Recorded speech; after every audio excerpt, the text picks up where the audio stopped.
ख़वातीन घर के खर्च को भी चलाती हैं और घर के तमाम कामों को भी ना इतने स्मार्टली हैंडल करती हैं कि लगता ही नहीं है कि महीने का आखिर आ गया है।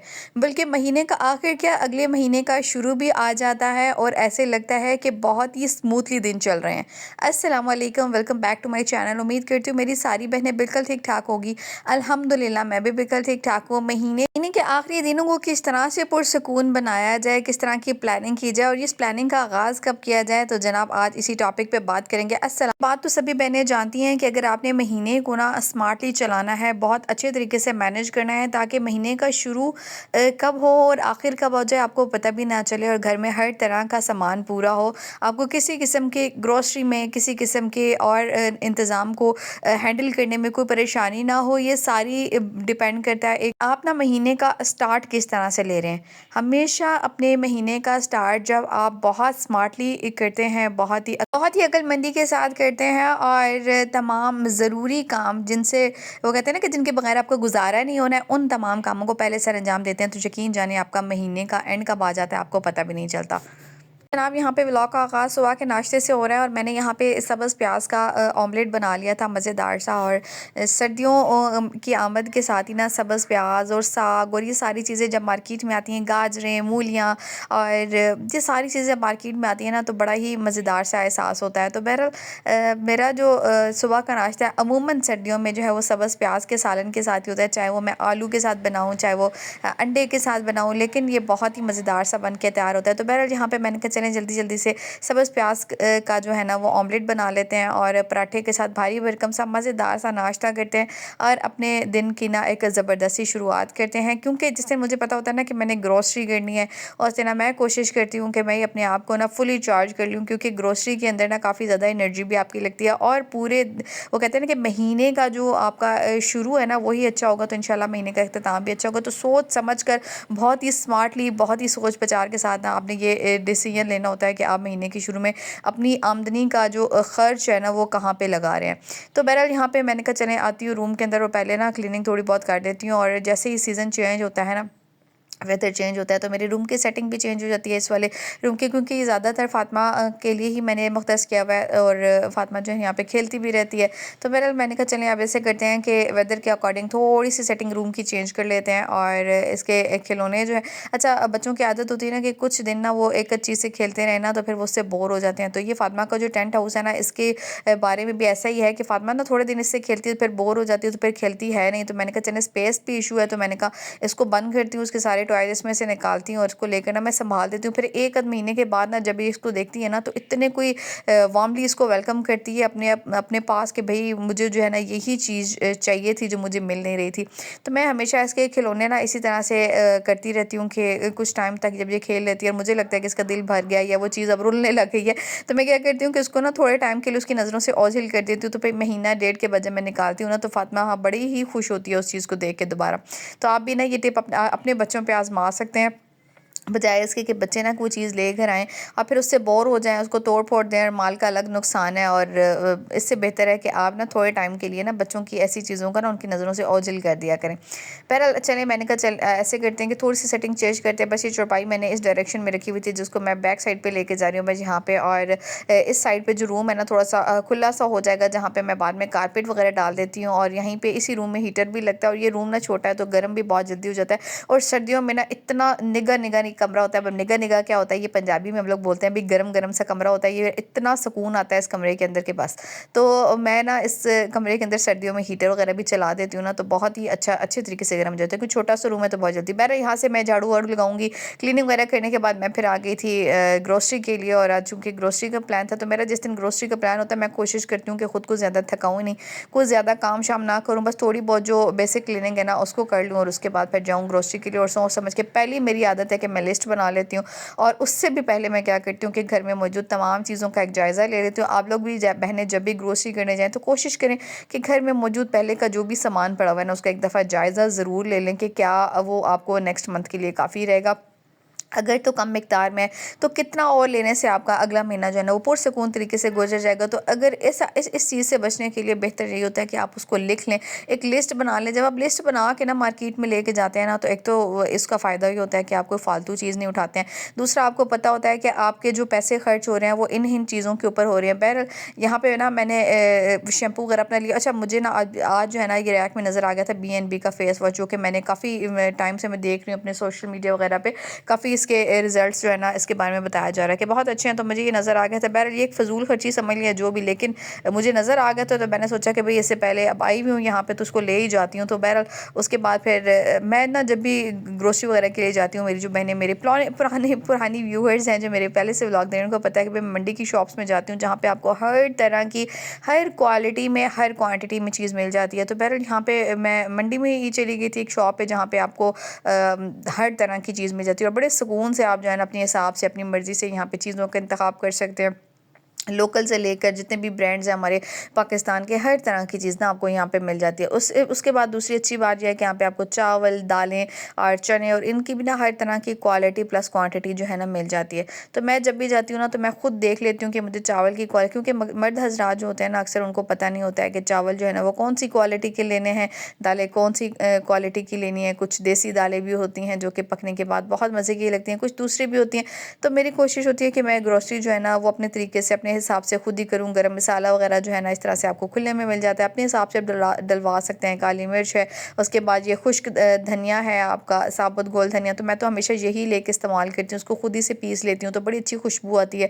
मेथी है, लाल मिर्चें हैं, यानी ये सारी चीज़ें ना आपको इस तरह से मिल जाती हैं कि आप जितनी मर्ज़ी ये चाय ख़रीदें और बड़ी ही रीज़नेबल प्राइसेस में भी मिल जाती हैं और होती भी ये फ़्रेश हैं बिल्कुल, क्योंकि इस तरह की शॉप से ना मोस्टली दुकानदार चीज़ें ख़रीदते हैं, तो इनकी जो चीज़ें होती हैं ना वो मोस्टली फ़्रेश ही होती हैं। अच्छा, उसके बाद फिर ना मुझे जो है वो शॉप चेंज करनी पड़ी और फिर मुझे बाकी की कुछ चीज़ें जो ख़रीदनी थी उसके लिए भी फिर मैंने मंडी की एक और शॉप का रुख किया, वहाँ से मुझे कुछ बाकी चीज़ें लेनी थी। मैंने कहा चलिए जल्दी से ये भी। अच्छा, मैं ना जब भी ग्रोसरी जाती हूँ ना, तो मेरी कोशिश होती है कि मैं फ़ातिमा को ना लेके जाऊँ, लेकिन पता नहीं क्यों कहते हैं ना कि छठी हिस्स बच्चों की काम कर जाती है कि मामा जो है ना वो आज किसी लंबे प्लान पे जा रही हैं, तो फ़ातिमा, और अब ना मैंने तहिया कर लिया कि नेक्स्ट टाइम तो बिल्कुल भी फ़ातिमा को साथ नहीं लेके जाना है, क्योंकि ना फिर बच्चे जो है ना वो, ये ऐसा काम होता है कि बड़े ही सोच समझ के सुकून से हर एक चीज़ को देख के करना पड़ता है। और बच्चों के साथ जब आप होते हैं ना, तो आप ना एक बड़ी पैनिक सी सिचुएशन बनी हुई होती है और बच्चे, अब आपका ध्यान किसी चीज़ में होता है, बच्चे आपको कोई चीज़ दिखा रहे होते हैं, तो फिर क्या होता है कि जो चीज़ आप लेने गए हुए होते हैं ना, उसके बदले पता नहीं क्या से क्या आ जाता है।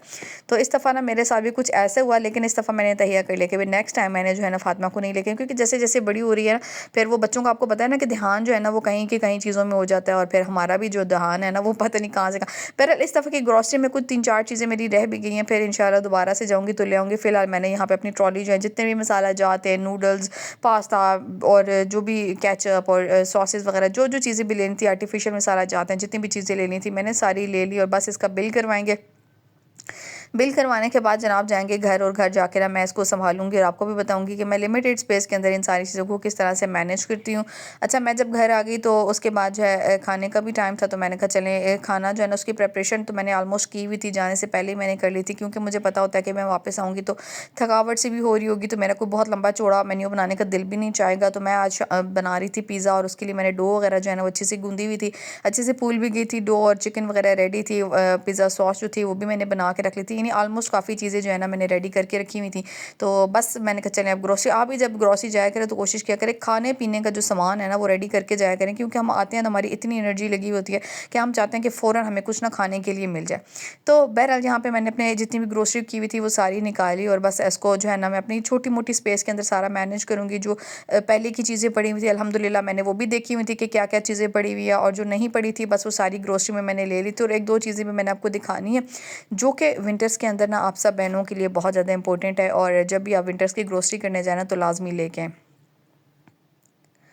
चलें, पहले मैंने कहा ये जो जितने भी ये डब्बे-डुब्बे मसाले जात हैं ना, ये सारे उठाते हैं और इनको उठा के ना अपने सामने को जो रैक है जहाँ पे मैंने ये सारे आर्टिफिशियल मसाला जात वगैरह रखे होते हैं, ये सारे सामने ही रखे होते हैं और इन्हीं के अंदर मैं रख देती हूँ। मैं कुछ स्पेशल इसके लिए बर्नियाँ-शर्नियाँ इस्तेमाल नहीं करती हूँ, ताकि जो भी मसाला मुझे चाहिए हो ना मुझे सामने से ही मिल जाए, और जो भी पैकेट बच जाए ना वापस मैं उसी के डब्बे में रख दूँ। फिर बाद में ना हम लोग ढूँढ रहे होते हैं कि फ़लाँ मसाला है या किस चीज़ का है, तो इसलिए इनको उनकी ही डब्बे में रहने दिया करें, बेहतर है।